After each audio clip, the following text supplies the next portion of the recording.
پاکستان نسبت ہمارے ذہن میں ایک خاکہ تھا مسلمانوں کے حقوق کے تحفظ کے لیے. وہ یہ تھا کہ اس وقت ہندوستان کے 13 صوبے تھے. 6 صوبوں میں اکثریت مسلمانوں کی تھی اور 7 میں ہندو کی اکثریت تھی. تو اس طریقے سے ہمارا ایک فارمولہ جب ہند کا فارمولہ مشہور ہے چھپا ہوا اس زمانے کا کہ صوبائی خود مختاری مل جائے اور صوبے مکمل خود مختار ہوں. صرف 3 محکمے مثلا ڈیفنس ہے یا مواصلات ہے اور فارن افیئرز یہ جو ہے مرکز کے ساتھ ہوں اور باقی صوبے خود مختار ہوں. اس کے ساتھ ساتھ مرکزی پارلیمنٹ میں تناسب نمائندگی کی کا اس طرح ہو کہ مسلمان قوم اور ہندو یہ دونوں اکثریتی اقوام شمار ہوں گی اور ان کا تناسب جو ہے وہ 45% پارلیمنٹ میں ہوگا اور باقی 10% وہ دوسری اقلیتیں ہوں گی. تو اس طریقے سے خیال یہ تھا کہ ہندوستان ایک بھی رہے گا اور مرکزی پارلیمنٹ میں جو حقوق کے ضائع ہونے کا خطرہ تھا وہ بھی ٹل جائے گا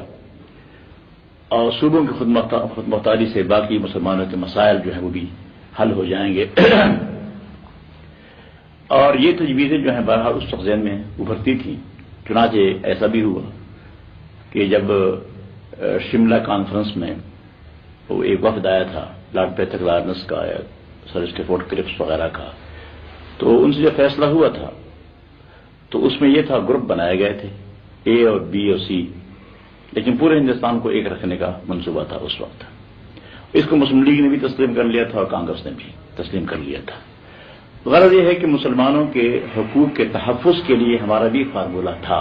اس وقت. یہ نہیں کہ ہم مسلمانوں کے حقوق کے تحفظ سے غافل تھے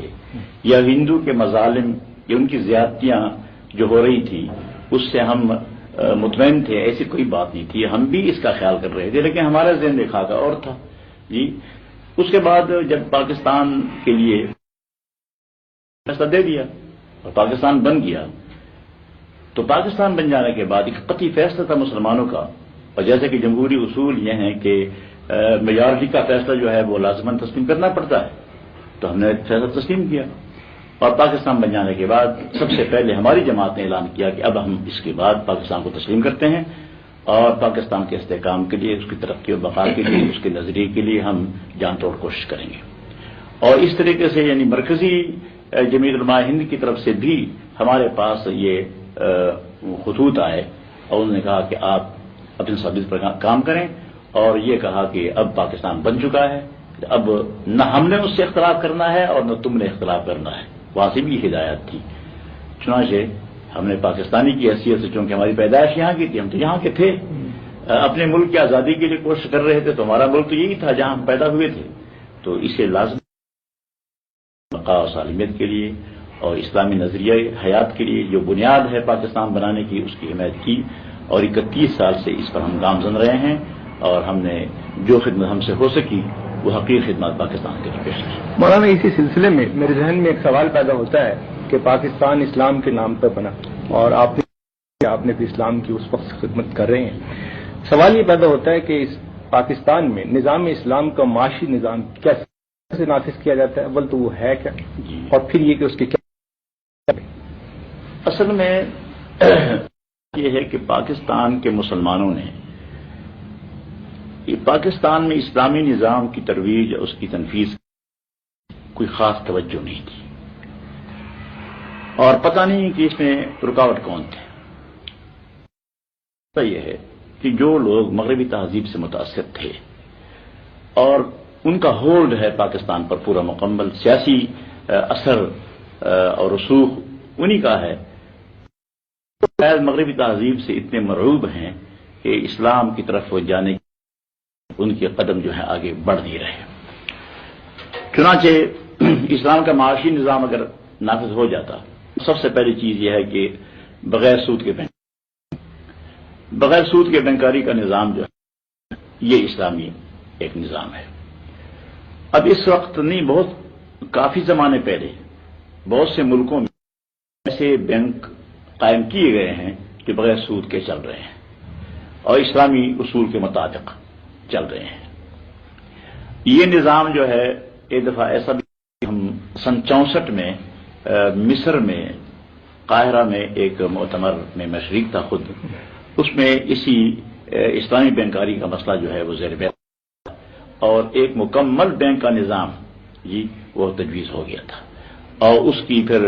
کاپیاں بھی تقسیم کرائی گئی تھیں، وہ پورا نظام نقشہ مکمل موجود ہے۔ تو اگر ایک نظام جو ہے ایسا بینکاری کا بغیر سود کے نافذ ہو جاتا تو اس سے بہت سے لوگوں کو بڑے فوائد اور اس کے برکات ہوتی۔ اس کے علاوہ میں یہ بھی عرض کر دوں کہ اسلام میں معاشی مشکل پیش آتی ہی نہیں، بنیادی طور پر وہ یہ ہے کہ اسلام میں اسلام میں عشر ہے، اسلام میں عشر اور زکوٰۃ کے سوا باقی بھی حقوق ہیں، ہمسایہ کے حقوق۔ چنانچہ حدیث میں آتا ہے من کان منکم یؤمن باللہ والیوم الآخر فلیحسن الی جارہ، کہ تم میں سے ایک جو آخرت پر اور اللہ پر ایمان رکھتا ہے وہ اپنے ہمسایہ کے ساتھ احسان کرے۔ ایک حدیث میں آتا ہے نبی کریم علیہ الصلوۃ والسلام نے فرمایا لیس المؤمن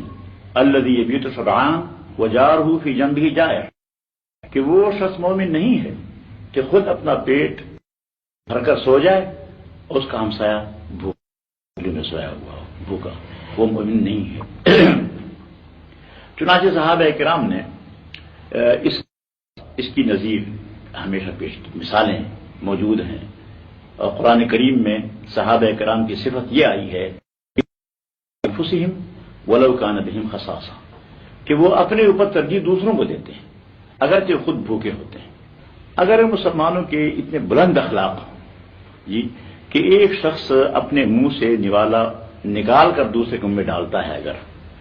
اور کسی شخص سے دوسرے کی بیمائگی خستگی دیکھتی، اور مسلمان میں اتنا تعلق ہے، اخوت اور برادری کا تعلق ہے کہ وہ ایک دوسرے پر جان دیتے ہیں، تو پھر یہ اونچ نیچ کا مسئلہ ختم ہو جاتا ہے اور یہ معاشی کوئی مسئلہ ہمارے ملک پیدا نہیں ہوگا۔ ایک آدمی اگر کچھ اس کے پاس ہے وہ دوسرے کو کھلائے تو 50% سے زیادہ مسئلہ جو ہے ہمارا معاشی اخلاق کی بلندی سے، اسلامی اصول پر عمل کرنے سے حل ہو جاتا ہے۔ میں آپ سے یہ دریافت کرنا چاہوں گا کہ کیا اسلامی معاشی نظام میں صرف بلا سود بینکاری کافی ہے یا ربا کی اور وہ زیادہ ظلم کی شکل میں موجود ہیں اور عام آدمی کو زیادہ پریشان کرتی ہیں، تو ان کو کیسے دور کیا جا سکتا ہے؟ اور دوسرے یہ کہ ریاست پر بھی تو کچھ حقوق عائد ہوتے ہیں معاش کے سلسلے میں، مثلاً